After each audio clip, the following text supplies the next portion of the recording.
Mbote na balandi nyonso ya émission Congo na biso ya lelo e ambeli bino mwana mboka honorable Eliezer Tambwe oyo mingi tobengaka ye ndeko Eliezer. Mbote mwana mboka Eliezer Tambwe. Mbote madame. Congo na biso eza na esengo ya koyamba yo mokolo ya lelo. Merci. Kasi na kanisa biso nyonso tozolanda procès ya 100 jours oyo mwana mboka Kamere azosambaka butu moi kasi procès ekomi kokende déjà na suka décision ya tribunal eza samedi le 20 ne ba promettre biso mais olandi nyonso ti réquisitoire ya ministère public 20 ans de prison omoni yango ndenge nini? Bon, en fait au procès à 100 jours c'est un procès d'abord pédagogique. C'est un procès aussi où on a considéré que écotique à la historique parce que c'est la première dans l'histoire de notre pays qu'un directeur de cabinet soit arrêté, mis sous map, à 100 en tant que prévenu. Deuxième élément, c'est la première fois que tout le monde a conduit toutes les institutions bazo défilé. Les députés bakekuna, ba ministre en fonction na yakala bakekuna, ba mandateur public bakekuna, armée ba généraux bakekuna. Na ambassadeur itinéraire. Oui. Oh, alors, c'est la première. Donc, aux hommes on a la présidence, aux hommes on a parlement, aux hommes on exécutif qui est le gouvernement, et au monde armée. Donc, c'est la première. Donc, je disais là que c'est pédagogique et ça peut être intellectuel pour nous. Parce qu'il faut que vous ayez la maîtrise pour que vous compreniez. Aux hommes, on a battu Béli, Bakotia, Makeli, Wanakete. Jusqu'à Nasuka, tout le monde preuve, Yakoïba, tout ça, tout ça. Les gens confondent les détournements à vol. Le vol se définit comme une soustraction frauduleuse de biens qui ne vous appartiennent pas. Les détournements, ce n'est pas à confondre. C'est parce que l'ingala nabiso est à pauvre. Na niveau wana pona oloba détournement bon ezaka ke bango nyonso baza miyibi ndebo ebazolo bana lingala détournement eza na lopoto na lingala détournement eza moyibi te vol eza moyibi détournement pesa moyibi. Bon, c'est là que le problème se pose. Maintenant, en dehors il y a le fait que il y a cette infraction de détournement. Au moni bavoka bazaki kokota un peu des fois aussi les tribunaux mais bachango penzate parmi les faits qu'il fallait poursuivre les gens. C'est ce qu'on appelle passation des marchés. Passation des marchés, nous avons une loi. Tout ça qui est une loi Yakala, où c'est là qui 41 ans. Le 27 avril 2019, 2010, Tozi Mobeko Yasika, na Oyo Etali, passation des marchés. Mobeko Yasika wana Tozi.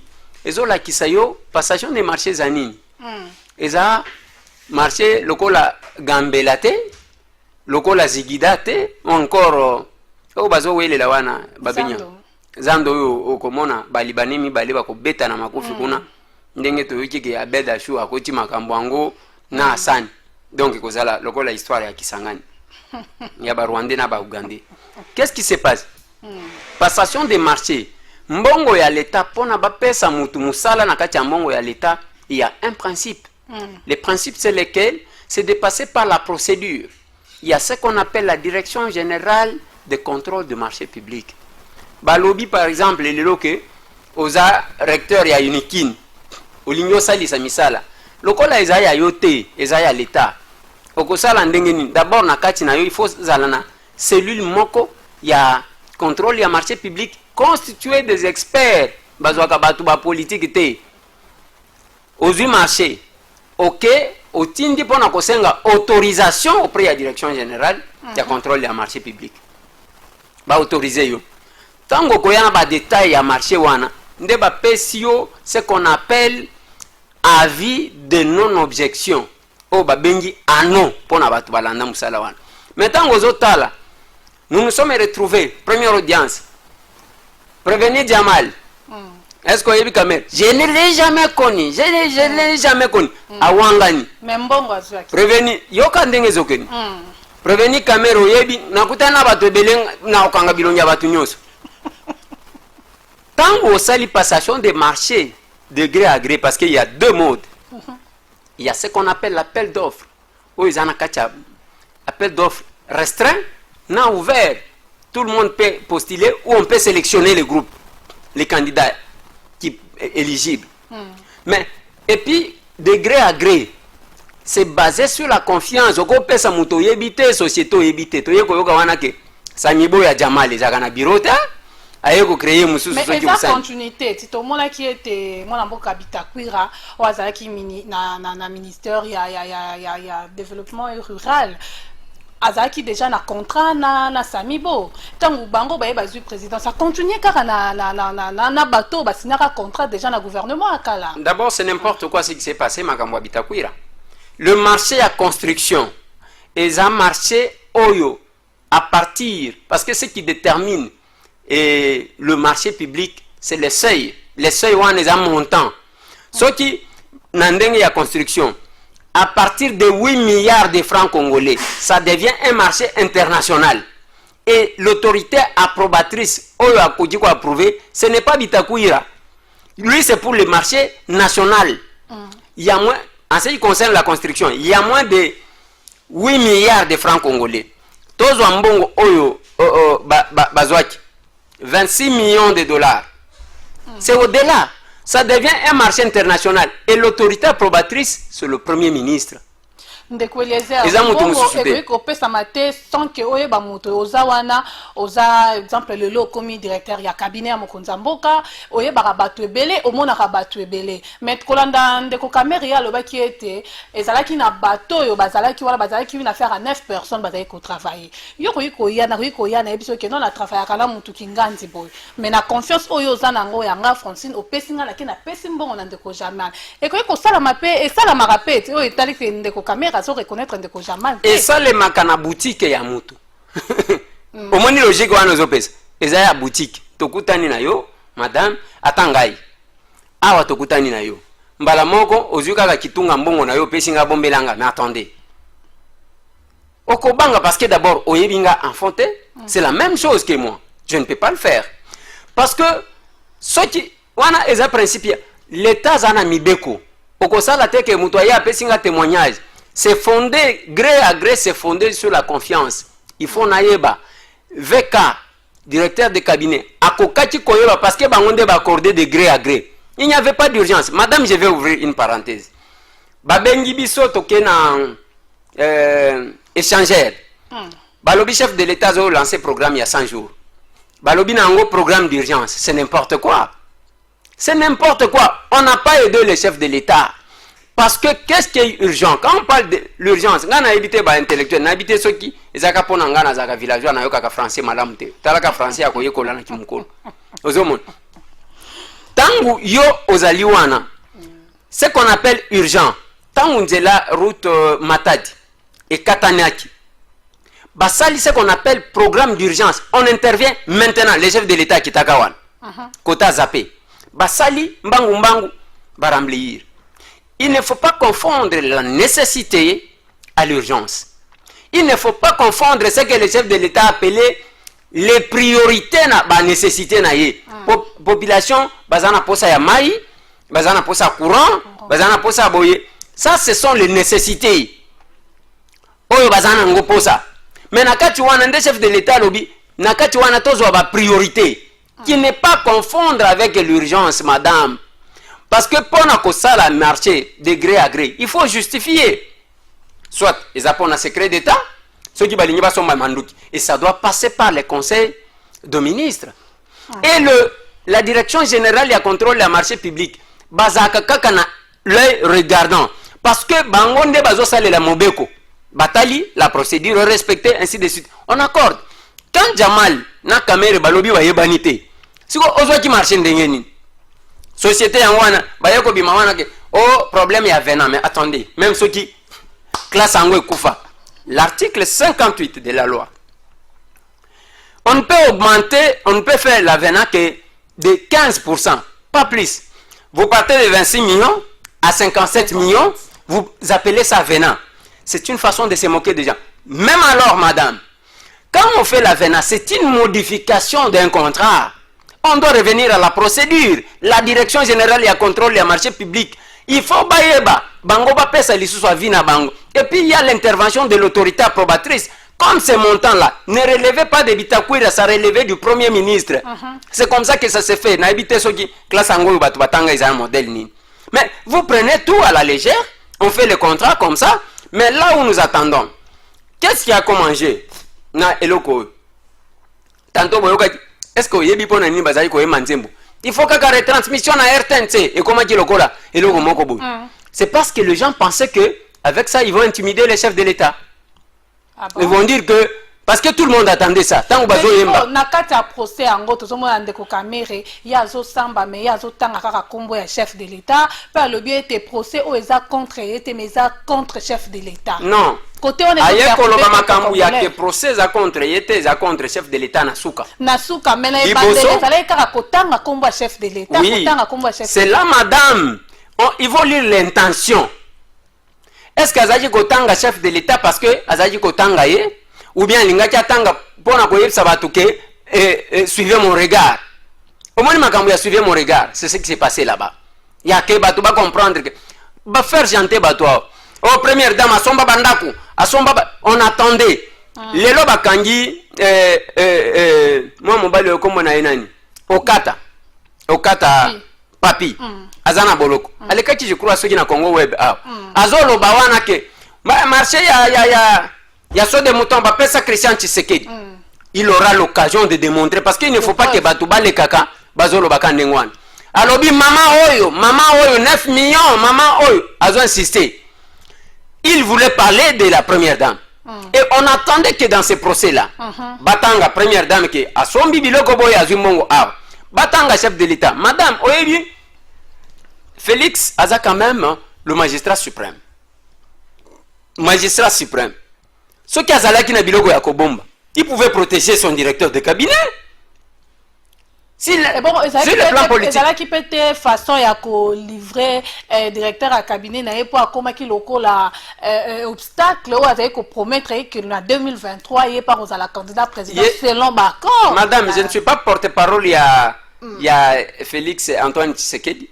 Je ne suis pas porte-parole du chef de l'État, je ne suis même pas dans ces cellules de communication. Ma chaîne Tokomi Wapi Télévision, Eko Takata Kunate. Ça, je dois refermer la parenthèse.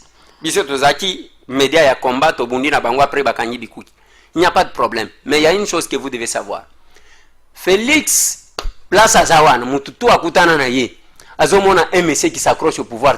Félix Azakunate, il peut surprendre Batoa comme en 2023 Boakisiam. Alobina Tikelibi.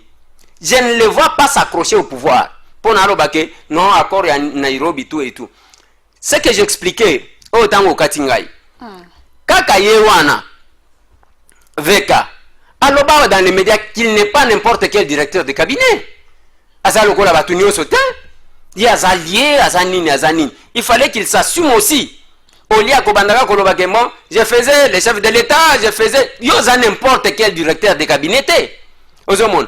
Ça c'est un problème qu'il fallait retenir et que il faut pas comprendre rien. Maintenant, suivez mon regard et s'imbiter. Oyo Moni, vous pouvez prendre quelques personnes à UNC qui ne comprenaient pas l'enjeu. Banda Kofinga chef de l'État. Banda Kofinga. Bamusu bauti konomé bangona ordonnance oyo. Oui, ba mandataire.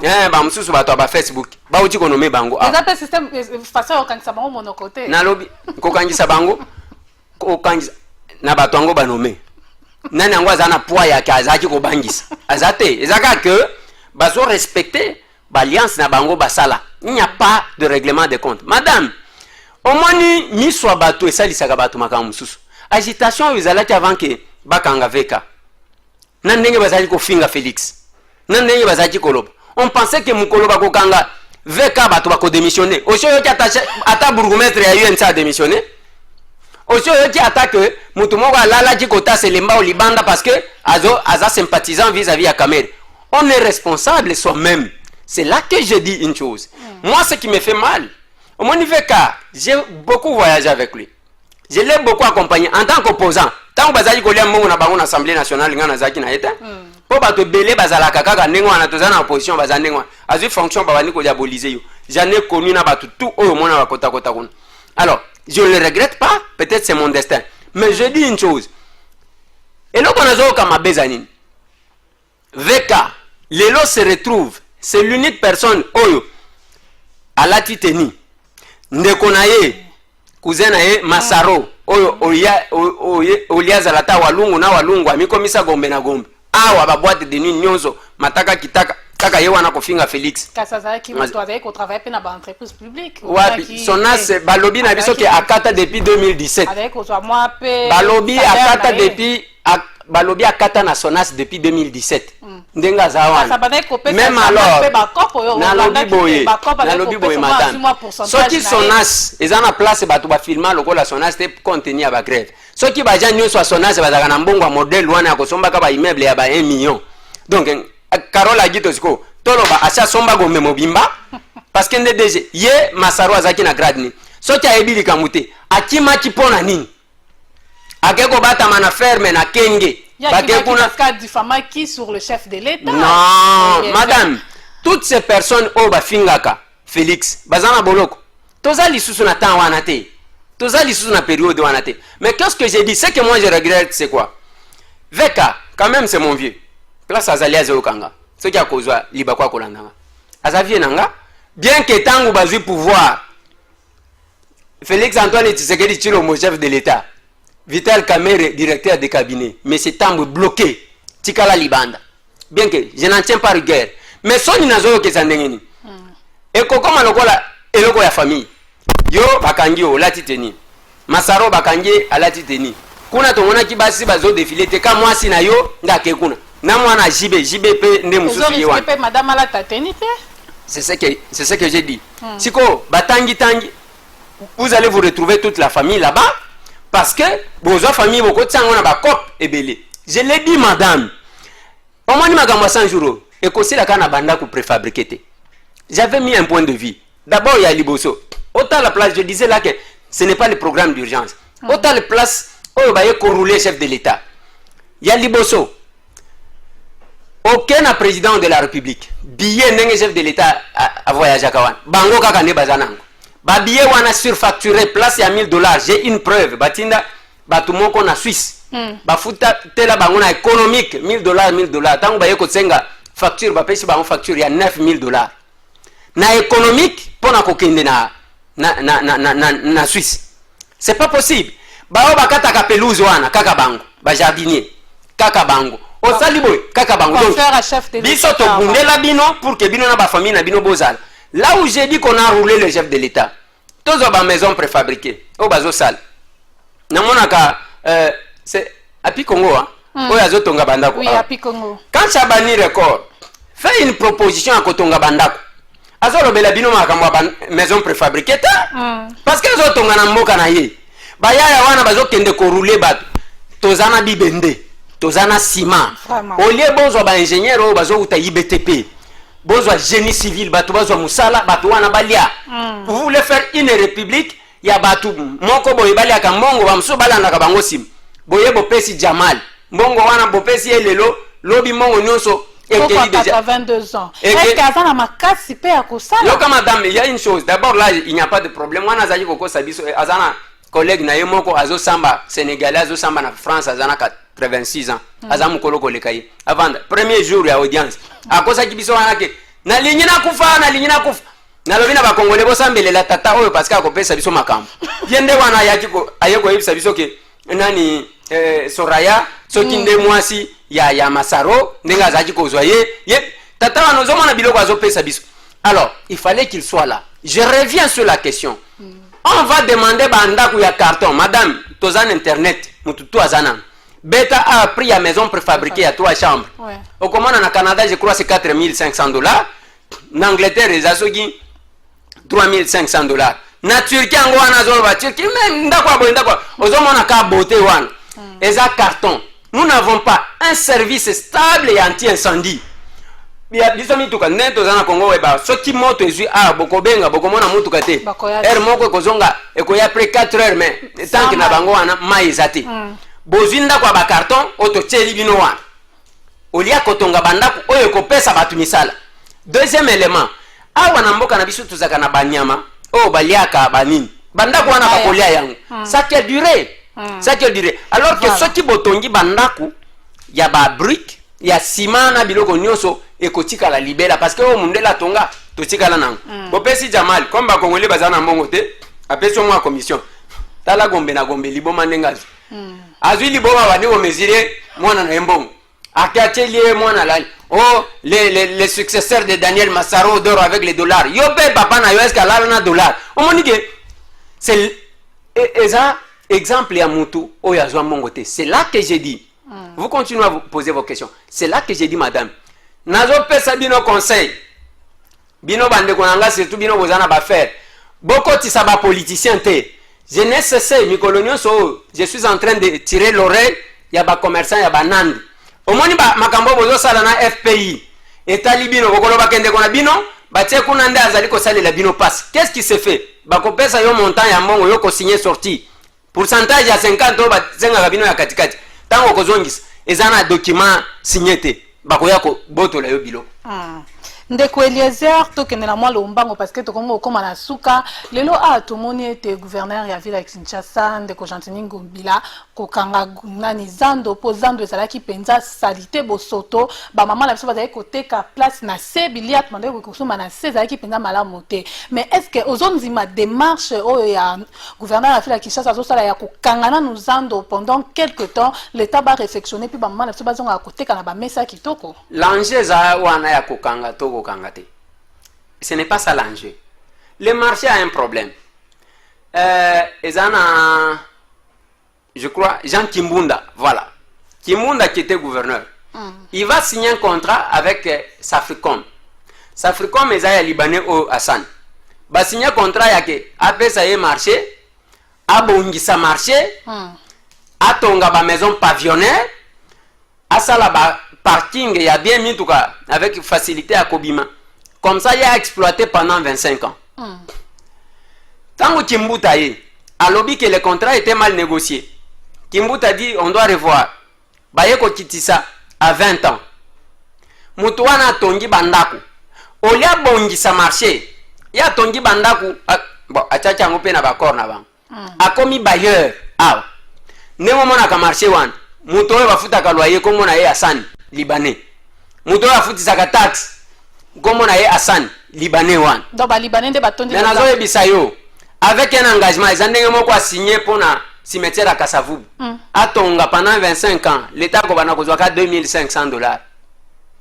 $2,500 seulement. Ba million surtout anake. Mais place on est à ka pépinière, tu bande ko liandunda. Yango na zoloba madame. D'abord, place à cimetière ko pesa ngomu pa ya tonga te.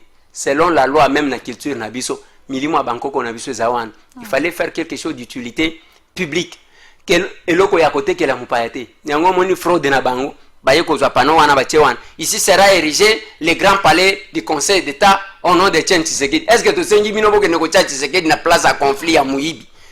To telenga na kine bembe ya Tshisekedi ato mona ki mutwa ko pesa biso. Bakosi biso na Gombe, bakosi biso jusqu'à ce kakekuna. Batika Tshisekedi apema na kimia avant de calme. Sinon koluka mulimo ya papa wana ebanda ko bimela yo talaka Tshisekedi soki abimelo na butu oko ça la crise oko kufa. Qu'est-ce qui se passe au grand marché? Ils vont signer ce contrat là. D'abord ba maison pavillonnaire ceux qui otali malamu za biloko moko et tonga makana ba jardin na ba banlieue, ce n'est pas au marché. Il y a tongi atongi ceux qui 100 magasins sur les 100 magasins ba congolais combien balouka ka magasin na mi bal. Le reste ce sont les chinois. Ce sont les Libanais, ce sont bango na bango parce que les Congolais azana mbongo te. Si comme bazui ba Congolais bakolo mabele na bango ba boaki bango na balabala. Ba komi pe bilanga ya ba policier parce que ceux qui ba yetolongo na balabala bakangi bango. Alors que bacha bango batekela bango ba mesa wana. Vous comprendre? Donc Congolais mkolo mabele na he. Akomi ye koteka na balabala na se bilanga ya policier oyo ndeko na ye aye wana ozoteka na balabala alors que na balabala wana batekela ki ba congolais bateka kapamba te atikali wana mais marché ngo babongisi pete na marché central okoke no kola xanga place asana sala ke abatu ba parka kamitu kele kakaboy ezate tokenda kuna ngana kenda après na yeko mema gouverneur toke kuna toilette ezate eloko moko ezate. Ça c'est d'un côté. Il y a ces contrats là qui nous posent problème. Mais au moins chance ya ngobila avantage pourquoi ngai nazo sepela na ngobila to ke moi lombango to ko ko na suka na boite madame yoka ngai mbango ngo obenga kinga buke na lo ndekoleza na koya ko kata ko ya lisusu na lobi boy tangu siko ngobila aye pourquoi nga nazo sepela na ngobila ngobila peut perdre kimbuta peut perdre soki Jean Kimunda na habite soki ye peut perdre nga na habite peut perdre contre peut perdre. Il ne faut pas bakanyi kamere ate makala mais bango ba oyo ba yibi kutumbongo koleka o wana bon oyo balobi na biso pas gouverneur o wana bazali banda ce n'est pas ça. Alors il y a cette histoire là maintenant d'un côté il y a Hassan de l'autre côté Hassan is go justice ba péché raison balobi Hassan a raison ici de suite par rapport à contrat na justice wana péché raison et ça justice nini et ça ka ya biso ba congolais et ça wana maintenant la tension qui est là ezanini toliaka auto du jour. Madame, 3 mois, batu bavandi na ndako, bakolia ndeni. C'est ça le problème. Ba baza zoya na biloko na bango ezo ba matai, ba dépôt za na kacha marché wana. Eko vanda libanda, bako bana kofutela entrepôt. Bako bana kofuta mbongo ya ba pénalité. C'est ça tout le problème. Il fallait user de la sagesse pour arriver là. Mais sinon ngobila, il n'est pas dans les faux sauf que batu moko ezo bima lokola conflit na ye na VPM ya intérieur. Il faut balongwa na biloko wana parce que bango mibale VPM azotala makambo yake soki batu bakufiye mutu akosamba.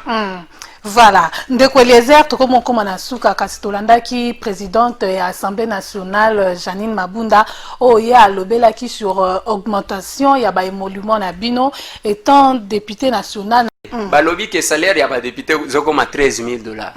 Oui.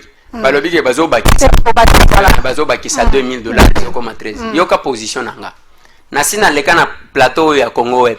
Pendant que beaucoup se glorifié na loba na bango ke ngai d'abord nazolinga ke chef de l'état a dissoudre parlement to bande parce que ndenge mboka ezo tambola malamu te ponani d'un côté il y a les gens ba koisa ki bazo sepela kokoya na bango te bango sikonde bazo loba ke bazana majorité il y a oyo aleki qui a vision na ya changement ça pose problème makambu ya mbongo bino bokoloba na batu j'ai suivi un collègue c'est parce que batu basenga kabiso ba cercle madame. Et pas n'engagé, je suis parmi l'un des députés dans le lobby, le seul té. L'un des députés au chaque tongo batubaya kaboui. Nakon lobate ke boba kisela ngamon ya ndengeni. Ya ke biso toza la ba prêtre batubasenga kabiso. Il faut mettre en place une politique ya ke muto se retrouver mbongo abanda ko ya ko senga député té. Donc ça la député na démarche wana té. Je ne suis pas d'accord avec ça parce que en ce moment nous parlons. Lobby Transco ba sali grève. Massa se beti kuna 4 mois bazo futa bangote. Otali ba fonctionnaire de l'état tozo même ba soda bato bazo sécuriser biso tozo ba policier bazo sécuriser biso nanzela eza kosenga bango bazana mbongo amalonga te ale bolobi ba député bo bakisela bango $2,000 ya likamunini soki muto akota ki nyongo parce que ebele na biso ba nyongo pende le kikuna parce que tozo vivre na ba découvert bancaire soki okosa taki nyongo soki ya mutu ka soki ana lukande nini ya ko résoudre on n'a pas besoin ya ko augmenter un groupe d'individus salaire. On doit rabattre le salaire de tout le monde, mais tout le monde quand même, tous allons avoir une vie équilibrée. Ce n'est que ça qui va nous sécuriser. Ce n'est pas parce que il faut qu'on kende, allez, boba qui c'est la batumongo parce que baya ko senga ba serke, nani alobi ke osong. Ce n'est pas une obligation, ce que ligno ko sombate o ko sombate. Tokomi na suka kasi tomoni ntango olobeli kamba baserkei ndeko Eliezer nayebi te ozalaka na association ONG mpo tomona ko osungaka bahandikape mwa mingi na nzela soki ozoleka omoni handikape olekaka te il faut kita osunga mwa moke oza na association oza na ONG to eza nini mwana madame on ne peut pas yo mpona osunga ndeko na yo osunga papa na yo to mama na yo il faut leka na nzela association. Bah, personne avec handicap, il faut qu'on les par l'association. Quelqu'un m'a appelé de l'Europe comme ça. Il faut passer par les associations dans l'hôpital. Vendre la soki sape na yo, vendre la kuna na bamburger. Yo tango sunga ka bande kona yo, mundela tindela ka baboti na embong. C'est parce que aux autres bango papa. Les gens qui sont rejetés, pourquoi les personnes avec handicap bah comment bah personne bah trop agressive. Ils a pas mbatté parce qu'ils sont rejetés par la société. Oyoki kana libanda ke handicapé bazalia. C'est quoi cette histoire-là? Vous devez le mettre dans la condition locale. Madame, vous avez une personne avec handicap en téléchargement. La même chose. Vous avez un volant, vous avez un accident, vous avez un local. Vous avez une personne avec handicap. Vous avez un moto, Alors c'est ça tout ça bato wana, ce n'est pas parce que bango basala masumu Voilà. ne bazaba personne avec handicap. Voilà. On doit mettre en place une politique. Je me suis dit en attendant les lois, en attendant Nyoso, on doit faire quelque chose pour que bande konabiso wana. Ma soeur, tu ne peux pas prétendre que défendre mboka soki na opesa moto ata moko sourire te. Voilà. Yo chose kisa nani? Un égoïste kaka yo moko sekaka. Grand prêtre, ozaka mbongo bayembelaka yo, mais bato wana bakolala libanda, c'est pas possible. Merci beaucoup Ndeko Eliezer, Ndengo répondaki vraiment à l'invitation na biso. Merci madame. Merci na bayimbo kanyoso bazaki penza likanisi ya kolanda émission Congo na biso na bokebi nyonso rediffusion bolanda déjà samedi na 9h juste et na chaîne na bino social TV ngana bino tokuta mikolo ezali koya na numéro ya sika botika na malamu.